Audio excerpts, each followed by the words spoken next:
Hello everyone, welcome back to my channel Relish My Life. Middle ഈസ്റ്റിൽ trending ഡെസേർട്ടായ ബീലബൻ്റെ rice പുഡിങ്ങിൻ്റെ recipe ആയിട്ടാണ് ഞാനിന്ന് വന്നിട്ടുള്ളത്. ബീലബൻ്റെ മെനുവിൽ റൈസ് പുഡിങ് വരുന്നത് ടോപ്പിംഗ് ഒന്നുമില്ലാതെ ബേസിക് റൈസ് പുഡിങ്, അതുപോലെ ടോപ്പിംഗ്സ് ആയ Lotus Biscoff, Nutella, pistachio, mango, അങ്ങനെ ടോപ്പിംഗ് ആയിട്ട് ഡിഫറെൻറ്റ് ഫ്ലേവേഴ്സിലുമായിട്ടാണ് ഈ റൈസ് പുഡിങ് അവരുടെ മെനുവിലുള്ളത്. ഇന്ന് ഞാനിവിടെ ചെയ്തിട്ടുള്ളത് ബേസിക് റൈസ് പുഡിങ് ഉണ്ടാക്കിയിട്ട് 3 ഫ്ലേവേഴ്സ് ഒഴിച്ച് കൊടുത്തിട്ടാണ് ഞാനിവിടെ സെറ്റ് ചെയ്തെടുത്തിട്ടുള്ളത്. നിങ്ങൾക്ക് ഏത് ഫ്ലേവറാണോ താല്പര്യം അതിനനുസരിച്ചിട്ട് ഒഴിച്ച് കൊടുത്ത് സെറ്റ് ചെയ്തെടുക്കാവുന്നതാണ്. അപ്പോൾ ഇതിന് വേണ്ടിയിട്ട് ആദ്യം തന്നെ നമുക്കൊരു 1/2 കപ്പ് അരി എടുക്കണം. അരി എന്ന് പറയുമ്പോൾ ഈജിപ്ഷ്യൻ റൈസാണ് നമുക്ക് എടുക്കേണ്ടത്. ഈജിപ്ഷ്യൻ റൈസ് കിട്ടുന്നില്ല എന്നുണ്ടെങ്കിൽ കാൽറോസിൻ്റെ റൈസ് എടുക്കാം, അതല്ലെങ്കിൽ ഏതെങ്കിലും ഷോർട്ട് അല്ലെങ്കിൽ മീഡിയം ഗ്രെയിൻ ആയിട്ടുള്ള റൈസ് എടുക്കാം. എന്ന് വെച്ചാൽ ഇത് കുറച്ചും കൂടെ സ്റ്റാർച്ചി ടൈപ്പ് ഓഫ് റൈസാണ് ഈ ഒരു പുഡിങ്ങിന് വേണ്ടത്. നമ്മൾ പശപ്പ് കൂടുതലുള്ള ടൈപ്പ് അരി ഉണ്ടാവില്ലേ, അങ്ങനത്തെ ടൈപ്പ് അരിയാണ് ഇതിന് വേണ്ടത്. ഈ 1/2 കപ്പ് റൈസ് ഞാനൊന്ന് കഴുകി എടുത്തിട്ടുണ്ട്. ഇതിലേക്ക് 2 കപ്പ് വെള്ളവും ഒരു നുള്ളു ഉപ്പും കൂടി ഇട്ടിട്ട് വേവിക്കാൻ വെക്കണം.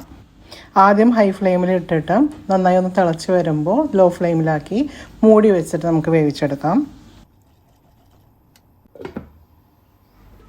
അതിനുശേഷം നന്നായിട്ട് തിളച്ച് വരുമ്പോൾ മൂടി പകുതി തുറന്ന് വെക്കണം, ഇല്ലെങ്കിൽ അത് തിളച്ച് പോവും.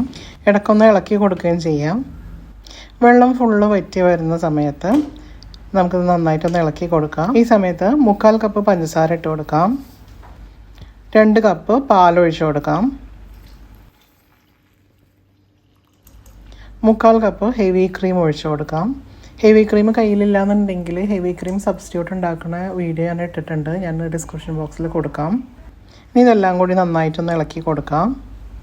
ആദ്യം ഹൈ ഫ്ലെയിമിലിട്ടിട്ട് ഇളക്കി കൊടുത്തുകൊണ്ടിരിക്കുക. അത് തിളച്ച് വരുമ്പോൾ ലോ ഫ്ലെയിമിലിട്ടിട്ട് വേണം പിന്നെ കുക്ക് ചെയ്യാനായിട്ട്. നന്നായി കുക്കായി വരുന്ന സമയത്ത് 1 ടീസ്പൂൺ വാനില എസൻസും കൂടി ഒഴിച്ച് കൊടുക്കാം. ചെറിയ തീയിലിട്ടിട്ട് കൈവിടാതെ നന്നായിട്ട് ഇളക്കി കൊടുക്കണം, അടി പിടിക്കാൻ പാടില്ല. വീഡിയോ ഇഷ്ടപ്പെടുന്നുണ്ടെന്നുണ്ടെങ്കിൽ എല്ലാവരും ഒന്ന് സബ്സ്ക്രൈബ് ചെയ്യണേ. അടുത്ത ദിവസങ്ങളിലായിട്ട് ബീലബൻ മെനുവിലുള്ള കോസാരി, അതേപോലെ സലങ്കട്ടെ, അങ്ങനെയുള്ള മെനൂസ് എല്ലാം ട്രൈ ചെയ്യണമെന്നുണ്ട്. അപ്പോൾ വീഡിയോ മിസ്സാവാണ്ട് നോക്കുക. ഇപ്പം നമ്മുടെ പുഡിങ്ങിൽ പാലൊക്കെ ഒരു 20% വറ്റി ഒന്ന് കുറുകി വന്നിട്ടുണ്ട്. അപ്പോൾ അതിലേക്ക് നമുക്കൊരു കോൺഫ്ലോറിൻ്റെ സ്ലറി ഒഴിച്ച് കൊടുക്കണം. അതിനുവേണ്ടി ഞാനിവിടെ 1/4 കപ്പ് വെള്ളത്തിൽ 2 ടേബിൾ സ്പൂൺ കോൺഫ്ലോർ കലക്കിയിട്ടുള്ളൊരു സ്ലറി ഒഴിച്ച് കൊടുത്തിട്ടുണ്ട്. ഇത് ഒഴിച്ച് കൊടുത്തു കഴിഞ്ഞാൽ പെട്ടെന്ന് തന്നെ ഇത് കട്ടിയാവും. അപ്പോൾ ഒരു ലോ ഫ്ലെയിമിലിട്ടിട്ട് ഒരു 5 മിനിറ്റോളം ഒന്ന് നന്നായിട്ട് ഇളക്കി കുക്ക് ചെയ്യണം. കൈ വിടാതെ അടി പിടിക്കാതെ നന്നായിട്ട് ഇളക്കി കൊടുക്കണം. ഏകദേശം ഒരു 5 മിനിറ്റ് കഴിയുമ്പോൾ നമുക്ക് സ്റ്റവ് ഓഫ് ആക്കാം, തണുക്കാനായിട്ട് മാറ്റി വയ്ക്കാം. ഏത് പാത്രത്തിലാണോ സെറ്റ് ചെയ്യാൻ ഉദ്ദേശിക്കുന്നത് ആ പാത്രത്തിൽ ചൂട് കൊടുക്കാൻ തന്നെ ഒഴിച്ചു കൊടുക്കാം.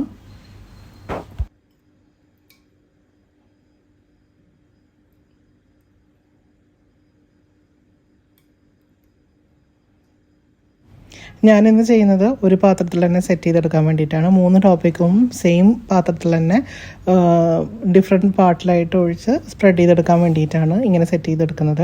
നിങ്ങൾക്ക് ഇൻഡിവിജ്വൽ കപ്പിലായിട്ടാണെന്നുണ്ടെങ്കിൽ ചെറിയ കപ്പിൽ മോൾഡിൽ ഒഴിച്ചിട്ട് അതിൻ്റെ മുകളിൽ ടോപ്പിങ്സ് ഒഴിച്ചിട്ടും എടുക്കാം.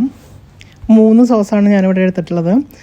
ഫസ്റ്റ് വൺ പിസ്താഷ്യോ സോസാണ്, സെക്കൻഡ് വൺ ന്യൂട്ടെല്ല സോസും, തേർഡ് വൺ ലോട്ടസ് ബിസ്കോഫ് സോസും. തണുത്ത് സെറ്റായിട്ടുള്ള പുഡിങ്ങിൻ്റെ മുകളിലേക്ക് നമുക്ക് സോസസ് ഒഴിച്ചു കൊടുക്കാം. ഞാനിവിടെ 3 ലെയറായിട്ടാണ് ഒഴിക്കുന്നത്. നമുക്ക് ഈ സമയത്ത് ക്രിയേറ്റീവായിട്ടും ഒഴിക്കാം. അത് സെപ്പറേറ്റ് ലൈൻ പോലെ ഫുള്ള് ന്യൂട്ടെല്ല ഒഴിച്ച് അതിൻ്റെ ഇടയിൽ ലൈൻ പോലെ ബിസ്കോഫും പിസ്താഷ്യോ ക്രീമും ഒഴിച്ച് ലൈൻ ഇട്ടിട്ട് എടുക്കാം. അങ്ങനെ പല രീതിയിലായിട്ടും സോസ് ഒഴിക്കാം. അടുത്തതായിട്ട് പിസ്ത സോസ് ഒഴിച്ചു കൊടുക്കാം.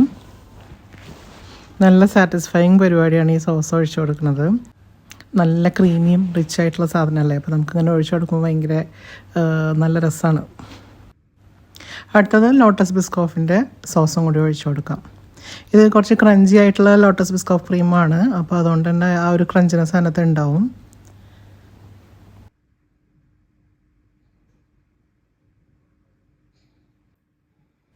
ഈ ടോപ്പിങ്സ് ആയിട്ട് ന്യൂട്ടെല്ലൻ്റെ മുകളിൽ കുറച്ച് ചോക്ലേറ്റ് ചിപ്സ് ഇട്ട് കൊടുക്കുന്നുണ്ട്.